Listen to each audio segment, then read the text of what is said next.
Halo teman-teman, kembali lagi berjumpa dengan saya Leo di sini di penghujung pekan ini, hari Sabtu tanggal 16 Mei tahun 2020.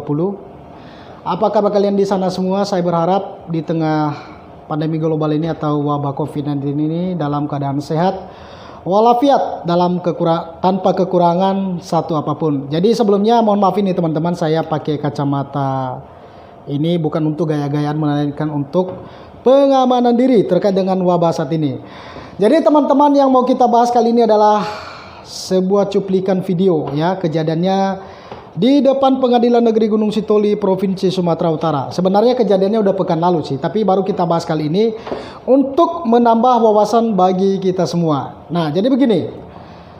Seorang pengacara atau advokat, namanya di dalam video itu Pak Fegiasa Bawamenewi. Saya juga tidak kenal beliau, hanya namanya saja. Jadi sehabis sidang, dia ini seorang kuasa hukum dari kliennya ya, kasus pembunuhan kalau nggak salah itu.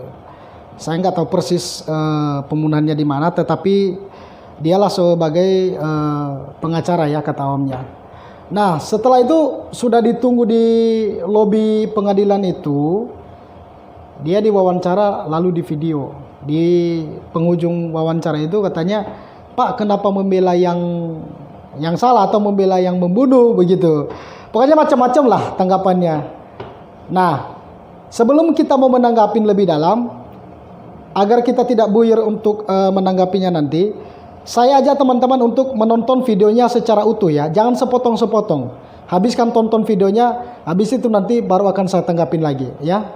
Pesan yang telah diputuskan oleh Pak Ketua Majelis Hakim. Pikir dulu, kita koordinasi dulu dengan terdakwanya,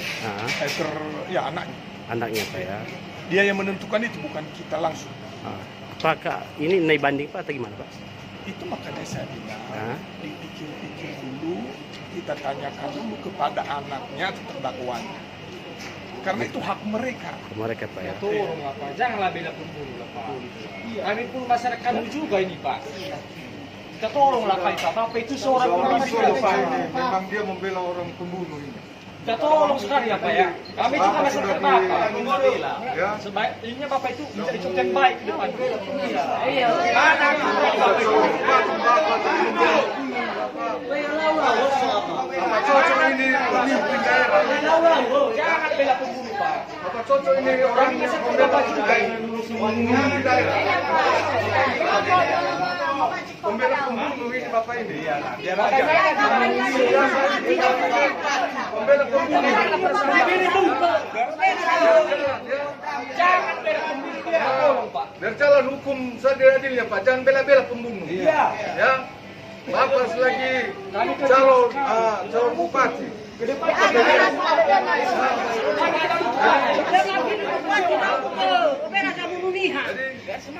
Jangan karena sudah kepala daerah dan juga Pak. Tapi setelah kami tahu, kami kecewa. Ini istrinya Pak. Kami selalu.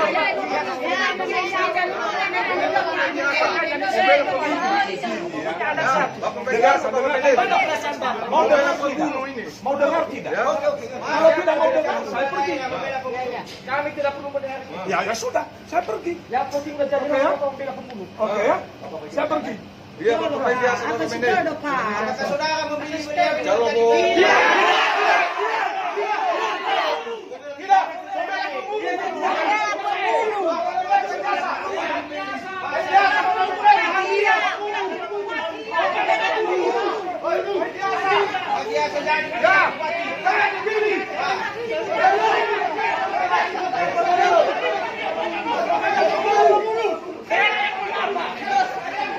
Jangan kerja lain. Membela pembunuh.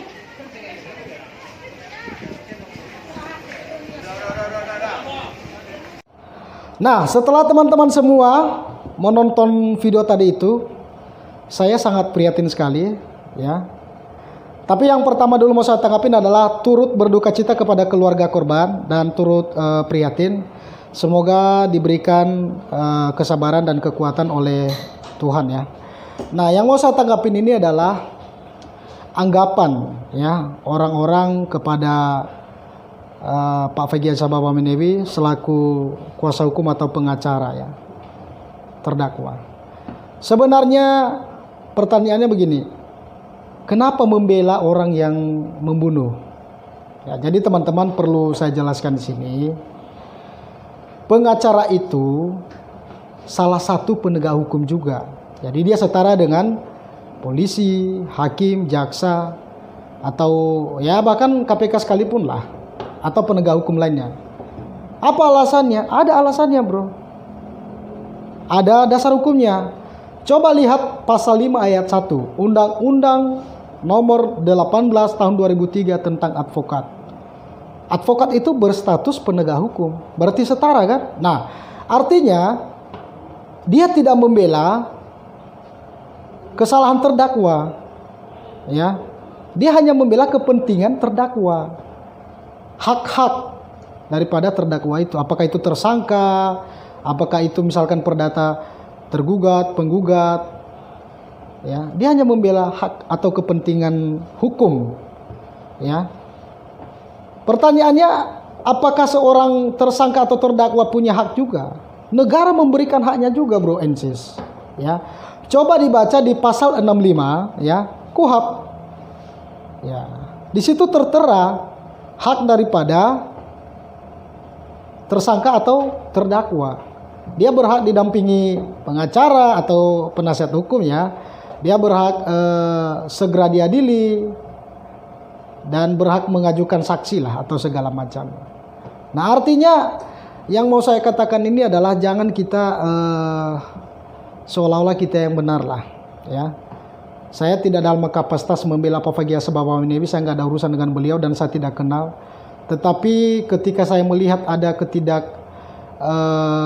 bukan ketidakadilan, ya, apa ya namanya itu, ya pokoknya ada ketidakcocokan lah, maksudnya tidak pas, ya, melontarkan kata-kata, oh inilah dia pembela pembunuh. Sebenarnya bukan itu. Saya cukup prihatin sekali loh, ya.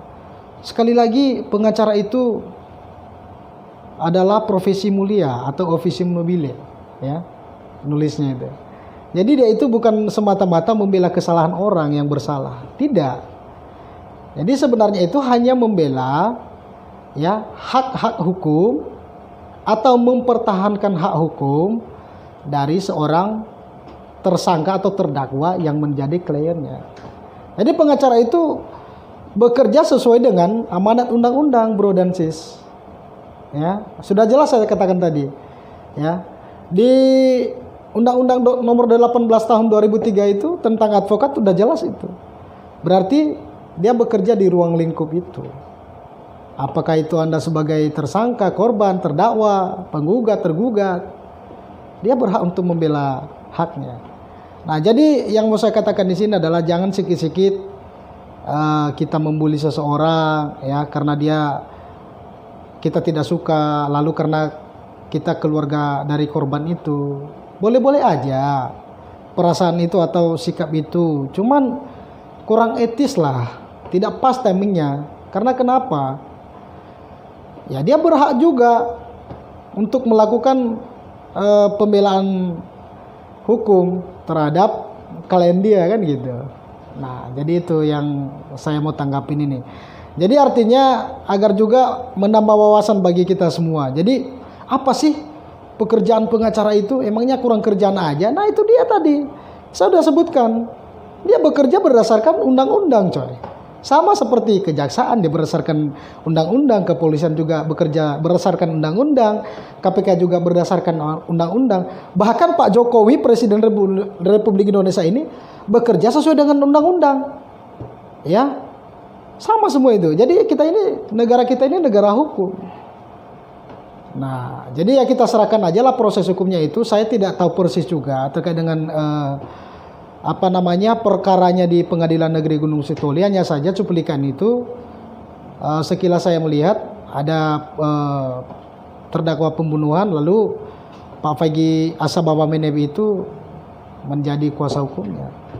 Jadi saya sangat ironis sekali lah kita menuding seseorang yang tidak-tidak. Nah, jadi itu saja teman-teman yang saya mau tanggapin ini.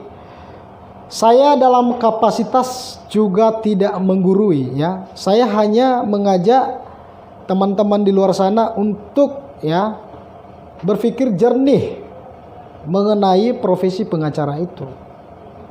Dia nggak boleh juga kita, dia sebagai pembela terdakwa pembunuhan atau terdakwa pencurian atau narkoba segala macam perkara. Tidak, sebenarnya dia hanya menjalankan fungsinya sama seperti polisi ya, menjalankan fungsinya sebagai penyelidik atau penyidik.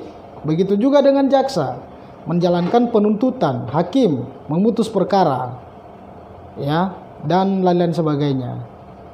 Jadi mereka itu bekerja di bawah payung hukum atau undang-undang. Jadi itu saja. Nah, untuk itu kepada keluarga korban sekali lagi saya ikut prihatin ya. Dan kepada terdakwa juga, saya belum tahu apa ini sudah inkrah vonisnya atau bagaimana, saya juga nggak tahu berapa vonisnya. Akan tetapi ketika kembali nanti ke masyarakat ya, kita bermohon bertobatlah dan kembali berbaur kepada masyarakat jika nantinya di kemudian hari sudah inkrah putusannya. Dan kepada Pak Fagiasa Bapak Menewi, mohon bersabar Pak. Ini juga menjadi beban moral kami sebagai generasi muda ini, meskipun kita belum kenal, akan tetapi saya rasa saya perlu menanggapi ini, apalagi saya sebagai masyarakat Nias ya. Meskipun kami di perantauan ini, tetapi kami punya beban moral untuk mencerdaskan masyarakat Nias dalam hal hukum ini ya. Jadi sekali lagi saya bukan menggurui, tapi hanya untuk memberikan pencerahan saja.